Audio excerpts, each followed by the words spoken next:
जब बाबा साहब का अपमान करने वाले नेहरू ने माफी नहीं मांगी तो अमित शाह क्यों मांगे?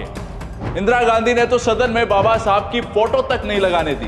अंबेडकर का मुद्दा उठा, कांग्रेस अपने प्लान में खुद ही फंस गई। अब खुलेंगे इतिहास के पन्ने। राहुल गांधी के बाप दादाओं ने बाबा साहब को कहीं का नहीं छोड़ा था। कांग्रेस के 70 सालों में नहीं बल्कि मोदी के राज में बना अंबेडकर पंचतीर्थ। संविधान निर्माता बाबा साहब भीमराव अंबेडकर पर इस वक्त पूरे देश में बहस छिड़ी है। ऐसे में हम आपको बता दें, साल 1955 में उन्हीं के द्वारा राज्यसभा में दिए गए भाषण का हिस्सा हमने ये संविधान बनाया था कि देवता मंदिर में आकर स्थापित हो, लेकिन इस संविधान पर असुरों पर कब्जा हो गया है। हम नहीं चाहते असुर आकर कब्जा करें।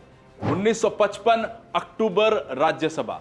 स्पष्ट यह है कि बाबा साहब उस समय कांग्रेस द्वारा किए जा रहे संविधान संशोधन से नाराज थे। कल राज्यसभा में अमित शाह के भाषण पर जबरदस्त बहस छिड़ी है और इसके बाद कांग्रेस के सांसद भीमराव अंबेडकर की तस्वीर सीने पर लगाकर निकले। लेकिन सवाल यह है कि बाबा साहब के जीते जी कांग्रेस ने उन्हें कितने सीने से लगाया?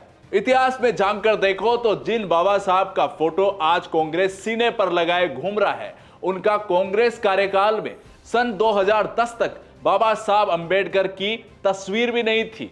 भारत के पहले प्रधानमंत्री जवाहरलाल नेहरू ने संविधान की ड्राफ्ट कमेटी के चेयरमैन डॉक्टर अंबेडकर को अपने मंत्रिमंडल में भी नहीं रखा था। महात्मा गांधी के कहने पर उन्हें मंत्रिमंडल में शामिल किया गया था। जवाहरलाल नेहरू को चुनाव में हराने के लिए नेहरू ने एडी चोटी का जोर लगाकर हराया था।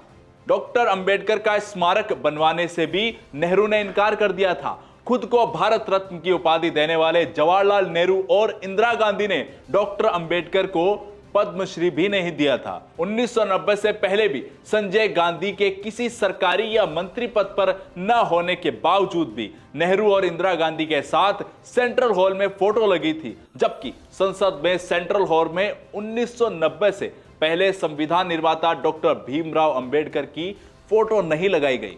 संसद के सेंट्रल हॉल में बीवी सिंह ने प्रधानमंत्री बनने के बाद 12 अप्रैल 1990 में फोटो लगवाई और उन्होंने भारत रत्न दिया। संविधान के अनुच्छेद 370 और गांधी जी को लेकर भी कांग्रेस और बाबा साहब में विवाद रहा।